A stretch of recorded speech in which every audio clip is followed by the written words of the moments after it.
I'm Ari Redboard, and this is TRM Talks. I am Global Head of Policy at TRM Labs. At TRM, we provide blockchain intelligence software to support law enforcement investigations and to help financial institutions and cryptocurrency businesses mitigate financial crime risk within the emerging digital asset economy. Prior to joining TRM, I spent 15 years in the U.S. federal government, first as a prosecutor at the Department of Justice, and then as a Treasury Department official, where I worked to safeguard the financial system against terrorist financiers, weapons of mass destruction proliferators, drug kingpins, and other rogue actors. On TRM Talks, I sit down with business leaders, policymakers, investigators, and friends from across the crypto ecosystem who are working to build a safer financial system. On today's TRM Talks, I sit down with Flashpoint CEO Josh Lefkowitz. But first, inside the lab, where I share data-driven insights from our blockchain intelligence team. In early June 2025, the U.S. Department of Justice filed a civil forfeiture complaint seeking the seizure of approximately $225 million in USDT, marking the largest crypto-related enforcement action in U.S. Secret Service history and the biggest seizure tied to investment fraud ever recorded. The case centers on confidence scams, also known as pig butchering, where fraudsters build trust over time, often via romance or investment pretexts, before luring victims into fake crypto schemes. In this instance, more than 400 individuals around the world lost funds, believing they were investing legitimately. The FBI's 2024 IC3 report notes that similar fraud cost victims over $5.8 billion last year. Law enforcement coordinated efforts across agencies, led by the U.S. Attorney's Office for D.C., the Secret Service, and the FBI San Francisco offices. Investigators traced a complex laundering network comprising hundreds of thousands of on-chain transactions. TRM Labs is proud to have supported law enforcement in this investigation. Investigators identified 35 intermediary wallets and identified over 90 scam deposit addresses, as well as 144 accounts showing overlapping KYC or device indicators. Both Tether and OKX assisted by freezing the targeted wallets. Tether then enacted an on-chain burn of the tokens and issued equivalent new USDT directly to the US government-controlled wallets, an innovative process that enables recovery via civil forfeiture provisions. The linkage of intelligence, analytics, and legal tools demonstrates how blockchain intelligence can empower institutions to recover illicit funds. Coordination between TRM, exchanges, issuers, and federal enforcement agencies, combined with robust laws, such as those articulated in the Genius Act, recently passed by the U.S. Senate, underscores the evolving power of public-private partnerships in illicit finance disruption. And now, Josh Lefkowitz.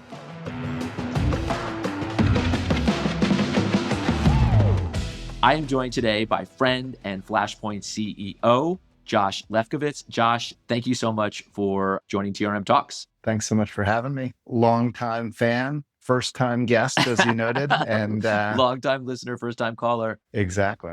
You are the CEO of one of the most important threat intelligence firms. How did you get interested in this space and then ultimately into this role? Yeah.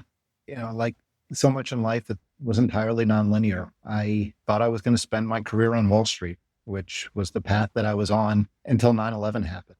I'm a native New Yorker. I grew up in New York City, graduated in the first college class after 9/11, so a 2002 grad.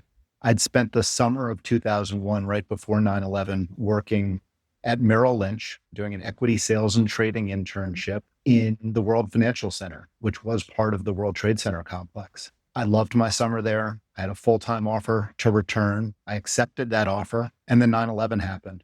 And it really led me to want to better understand the context behind 9/11. I began studying the Khobar Towers bombing, the embassy bombing, the USS Cole bombing. And really, the more I learned about what had been transpiring over the last 20 years of jihadist terrorism, it made me want to contribute to the national security and counterterrorism mission deeply.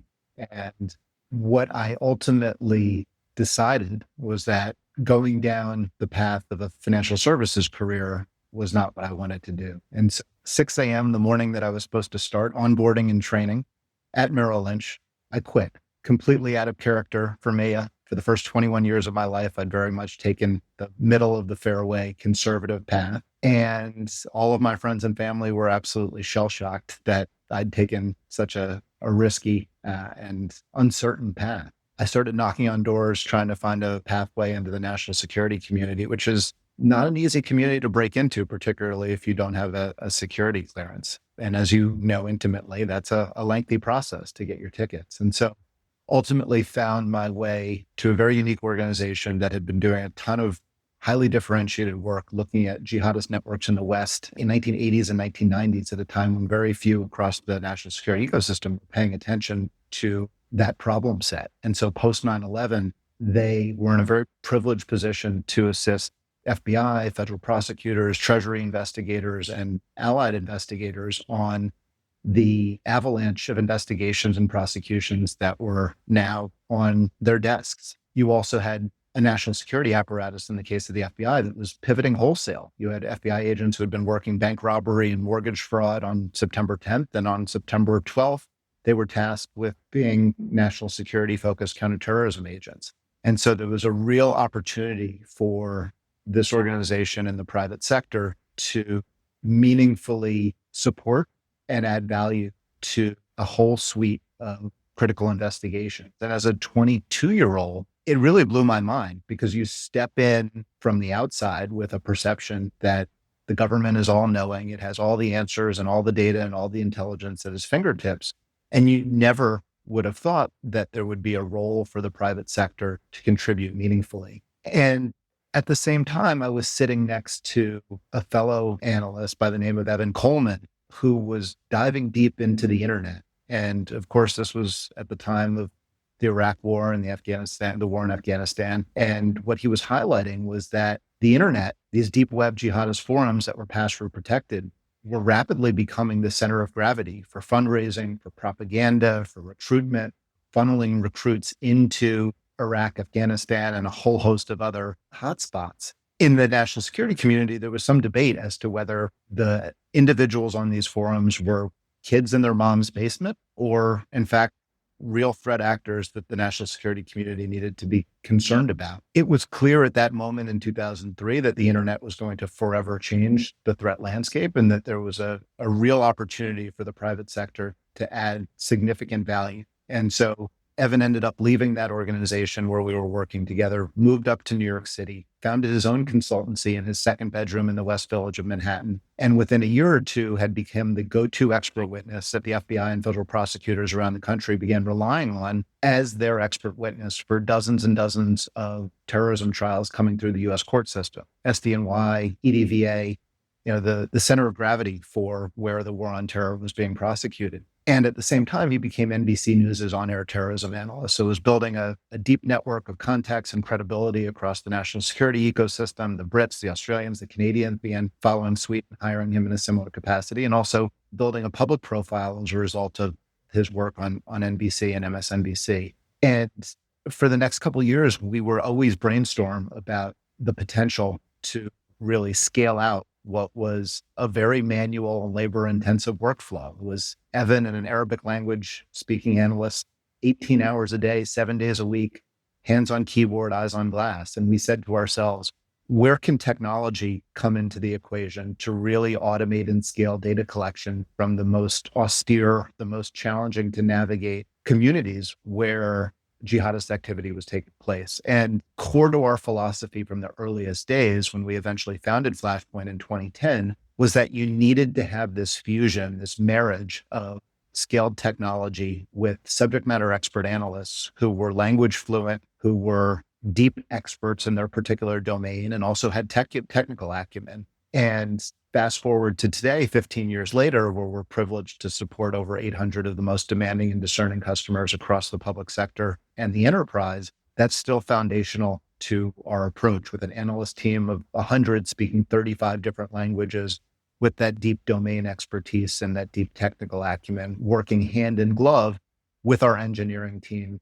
to stay in lockstep with threat actors across the physical and cyber domains, because it's a constant game of cat and mouse where threat actors are continually evolving the communities and platforms in which they're operating. And that's why you need that convergence of the analysts and the technologists to keep pace. Really extraordinary backstory. And there's so many things to feel like unpack there. One that really struck me is something I haven't thought a lot about. And that is you think about this incredible watershed moment in world history that was the internet. And you think about this watershed that was 9/11. And I don't always necessarily think about them as really essentially the same moment within a few years of each other. And what you're really saying is what the internet really allowed us to, or us, the national security community, to do collection better. It also supercharged a lot of the operations that jihadists were doing globally. And I think it's just really interesting that there was this flashpoint. Am I making sense of that? No, you're spot on.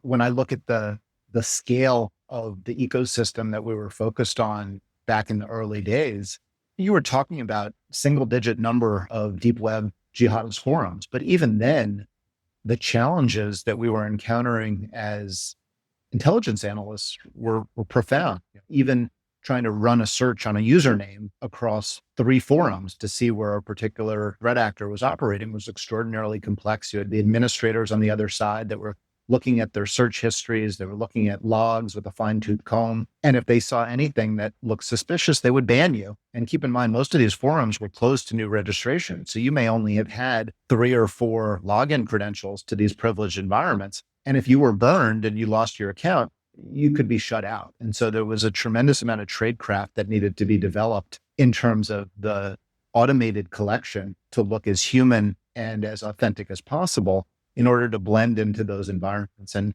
part of what we've finally honed over the last 15 years is that collection tradecraft, where you're able to blend in a very seamless and natural way to be able to collect the most valuable and relevant data, but also ensure that you're doing it in a very lightweight way. Really extraordinary. So we talked a little terror financing, especially in the wake of 9/11, but really how you use technology at Flashpoint to scale from a intelligence gathering perspective. Let's talk about some other threats too. You have at Flashpoint put together the best in class primary source data, but not just on counterterrorism, really across the spectrum of different threats. Talk me through sort of what are the categories that you are engaging with most often, or the ones that you're most concerned about today? Yeah. And I know we've only got about 20 or 30 minutes. We could certainly talk the entire day about this topic. One of the areas that across the Fortune 500, our customers are putting at the top of their threat priority list is the mass scale infiltration by DPRK remote IT workers. And your listeners likely know this story intimately, but you could not write a Hollywood script that is as bizarre and as fantastical as what's transpired over the last 2 to 3 years, where the North Korean regime has successfully built a scaled operation that has penetrated hundreds of Fortune 500 enterprises, and discoveries are being made on a nearly daily basis. This has been catalyzed and supported by a network of fake companies, AI generated personas, facilitators here in the US. It was just a great series that Bob McMillan from the Wall Street Journal did on a woman in Tennessee who was running a laptop farm, facilitating these remote IT workers. And the driver here is the North Korean regime is using these operations to fund their weapons program. They're raising hundreds of millions of dollars as a result of the success of this operation. In some instances, they're also using the accesses that these IT workers are gaining for malicious purposes beyond fundraising, to include exfiltration of sensitive data, facilitate breaches.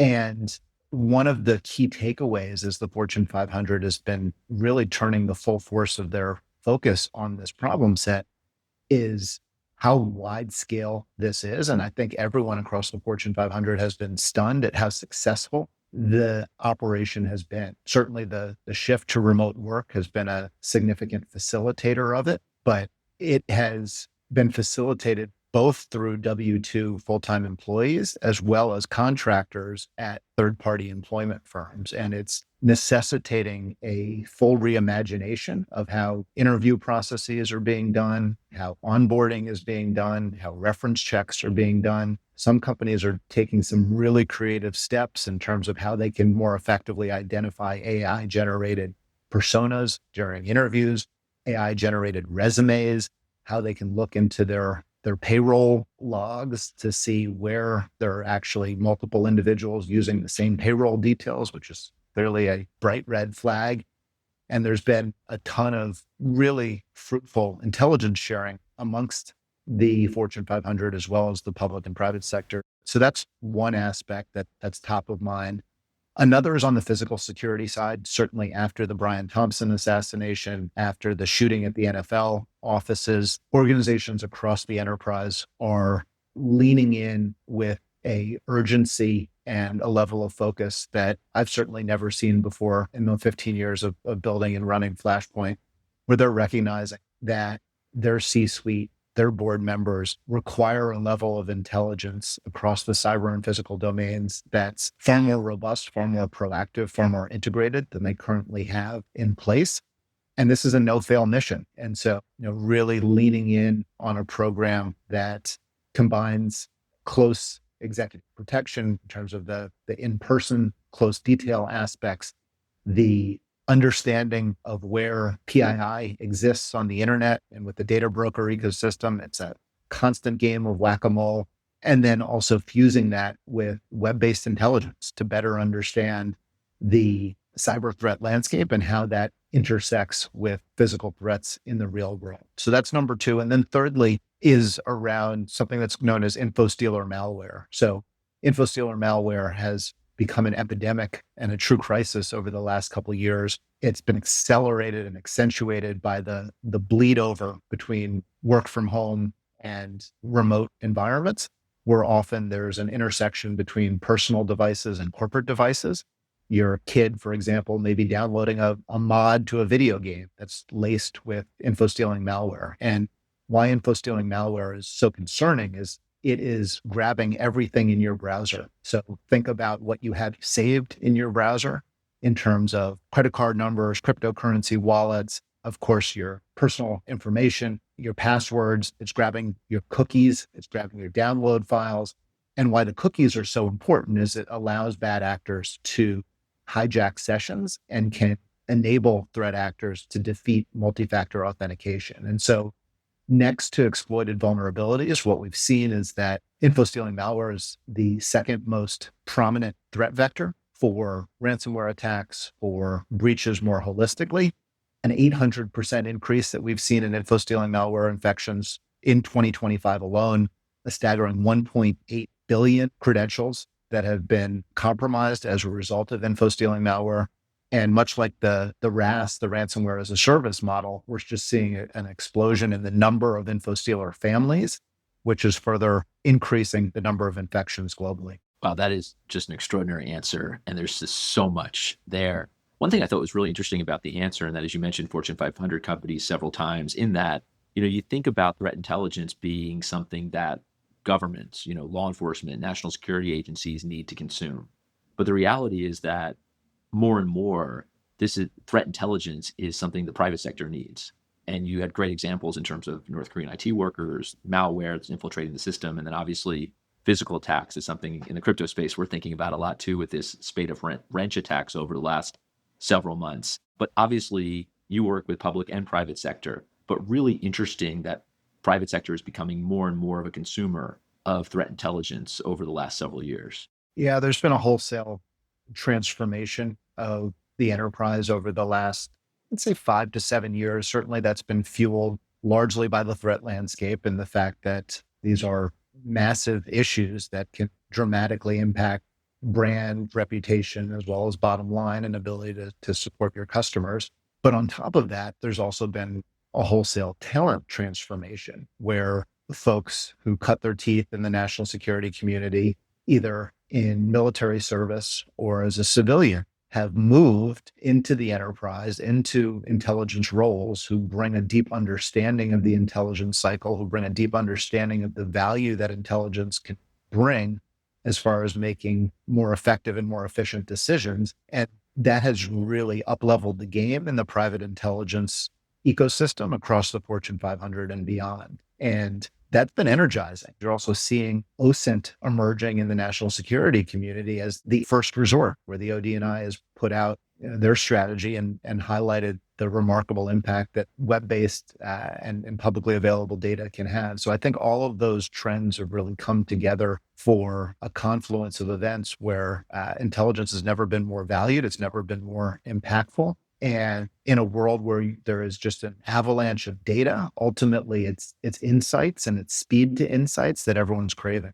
Absolutely. You talk about speed, and you hit on AI a little bit.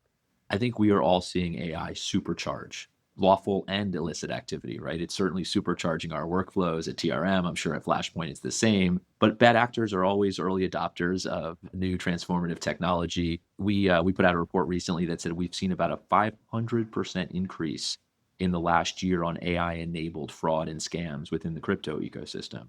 I mean, this is absolutely moving at the speed of light.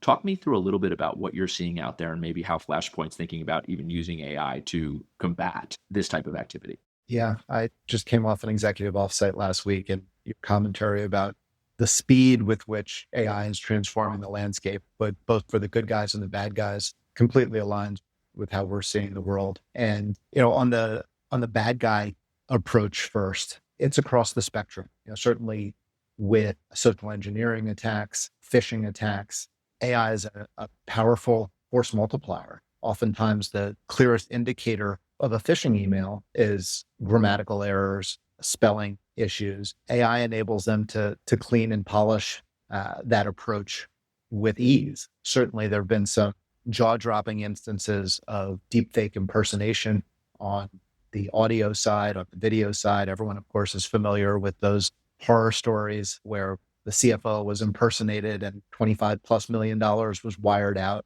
But if you double click in beyond those instances and you look at more varied TTPs and how AI is informing them, OpenAI has been doing a great job with providing transparency into how threat actors are leveraging their technology, and their quarterly report that they put out is a phenomenal window into what they're seeing from behind the curtain.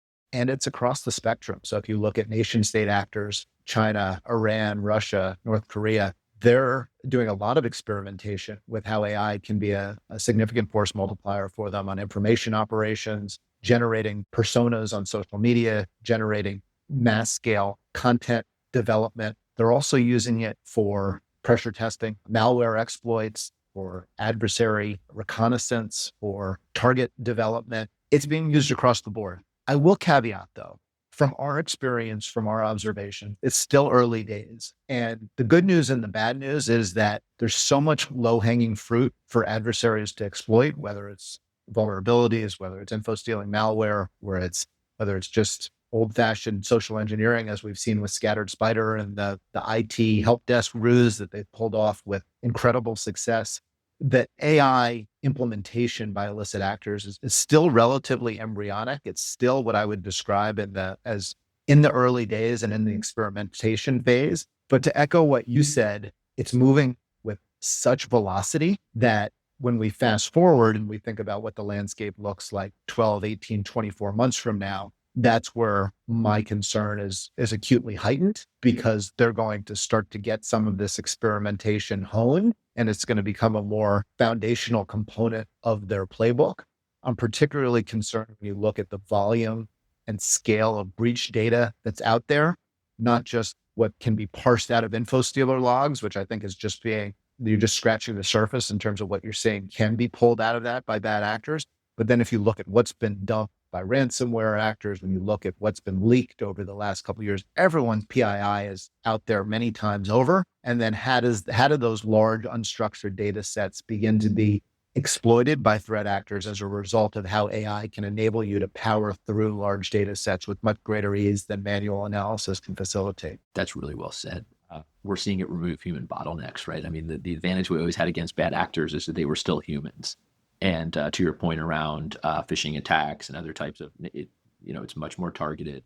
I think it's a great point around data sets, right? That's what AI today is best at. And stolen usernames and passwords are some of the largest data sets out there, sadly, today, and very accessible. And having that type of capability to understand those data sets is pretty extraordinary. We're obviously thinking about this stuff exactly the same ways on and off chain, really. We announced a partnership several months ago. It wasn't, I don't think, a surprise to anyone. We've been working closely together for a long time, but it really does enable this type of on-chain and off-chain marriage of information, threat intelligence, data. Talk us through the partnership a little bit. Yeah, extraordinarily excited about it. And to hear the proof points from customers who are unlocking that value is energizing. You hit the nail on the head in terms of that fusion of on-chain and off-chain data sets and intelligence. And ultimately, that's the driver here, which is how can users in the TRM platform who are investigating a particular wallet, a particular cryptocurrency indicator, enrich that with additional context from Flashpoint's collection, whether it be a dark web forum post, whether that could be a message on Telegram, whether that could be additional insights about a particular actor that's likely implicated in the investigation. It's all about streamlining. It's all about time to insights. It's all about enrichment. It's all about context. And that's exactly what the partnership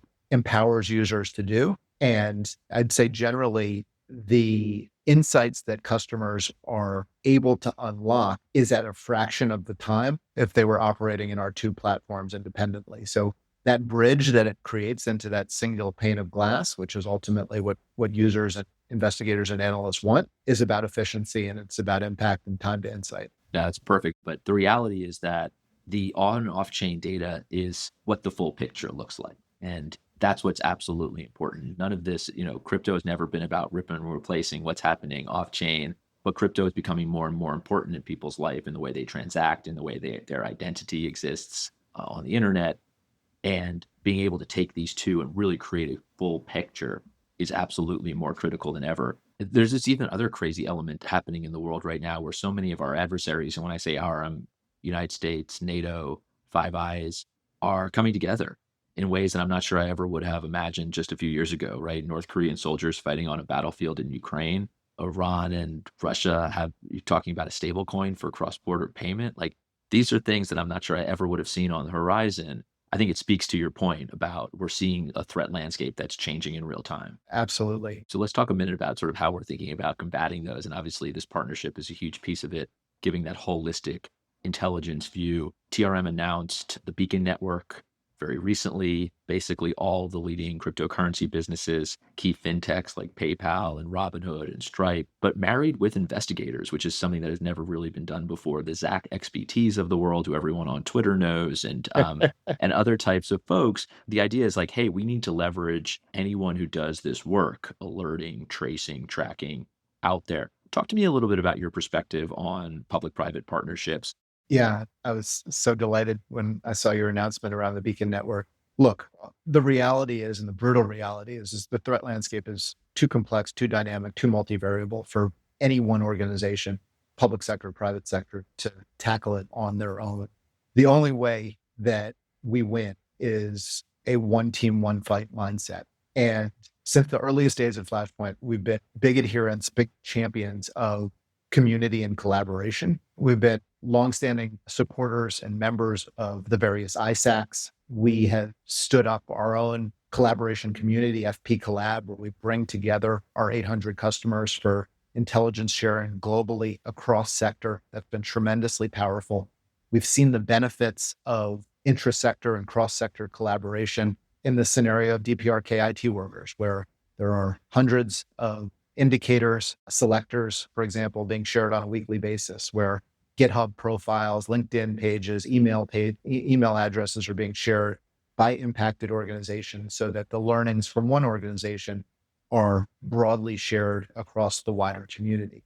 That then is amplified by the public-private sector collaboration. I think it's really, really well said. I think one thing I've seen for years is when we're talking about technology, when we're talking about threat intelligence, it's sometimes easier to break down those silos because there's really only a cadre of law enforcement and national security specialists who really have that deep expertise in these areas that they're almost forced to come together. We've seen that in crypto. I'm sure you've seen that in the threat intelligence landscape. But I always try to explain that to people like, hey, the turf wars that maybe happen in the traditional world don't always happen as much in this world. Although you and I have a fundamental problem. It's probably a mental health problem at this point. And that is, it's like we see dead people, right? It's like everything is about where the threats are. You must do something to chill a little bit, to maybe not see the threats everywhere. What is that thing that Josh does to relax a little bit? Love the question. And so my outlet is tennis. Oh, fantastic. I would love to hear a little bit more about your tennis background. Where did you play in college? So I played at a small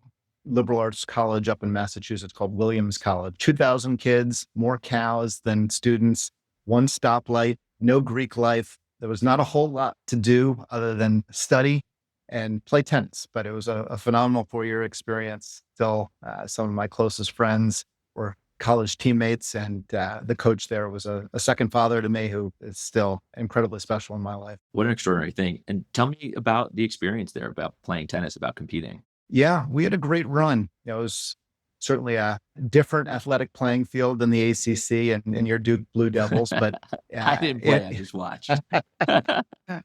In our small pond, we had an amazing run. We were fortunate enough to win 3 NCAA titles during the 4 years I was there, to the point of adversity, to the point of resiliency. 2 of those 3 years that we won the NCAA title, we actually were down match point, but managed to claw and scrap our way out and hold up the trophy when the dust settled. And then had a really fairy tale end to my college career. Not only did I have the opportunity to be the last match on in the NCAA team final and won that match to clinch the title for our team in 2002, but then 3 days later, wrapped up my career winning the NCAA singles title, then rode off into the sunset to put my rackets down and get to the real world. It's really an awesome story. And tennis is so great because you talk about that individual title, which is something you'll have forever, just absolutely extraordinary, but also the fact that you won as a team. And obviously so much of what you've done at Flashpoint from the very beginning is build a great team that plays together, but also has to compete from time to time as an individual out there to leave it all on the court, if you will. Just really extraordinary. What a career. What an unbelievable foundation for doing what you've done the rest of your life. Yeah, and that was what was so special about college tennis is for the first 12 years of your life, you play tennis as an individual sport. And while it still remained an individual sport, to have it come together in a team atmosphere was so meaningful, so special, and taught me a ton about leadership and team dynamics. And certainly was, being captain of that team my senior year was a really powerful lab and learning opportunity that helped inform how I eventually would show up as a leader at Flashpoint. Yeah, really, really, really well said. Josh, I just can't thank you enough for doing this. Thank you so much for having me. Really awesome conversation. And yeah, really looking forward to continued partnership. Likewise, appreciate the time.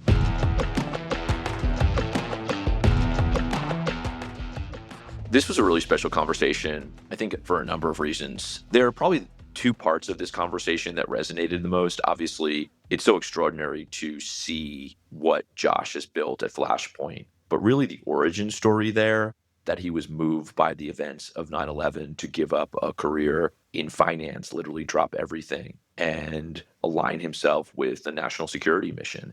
And there are so many people that did that. I spent 2 years at the U.S. Treasury Department at the Office of Terrorism and Financial Intelligence, which was stood up in the wake of 9/11. And TFI is staffed with people that did just what Josh did. But to imagine him in that moment saying, hey, what can I do for my country? What can I do to stop bad actors? Was really, really moving. And the other piece is just so different, but it's the tennis. We learned that Josh is an elite athlete who played tennis really at the highest levels in college and won a national championship with his team.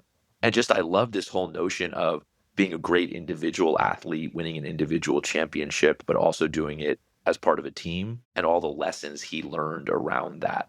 I talk about sports as, a metaphor for life all the time, but it's really the leadership lessons that we learn playing for the front of the jersey and lifting up your teammates and understanding what it means to play as part of a team and to move fast as part of the team. And I love that Josh took those lessons from being an elite tennis player to what he's building at Flashpoint today.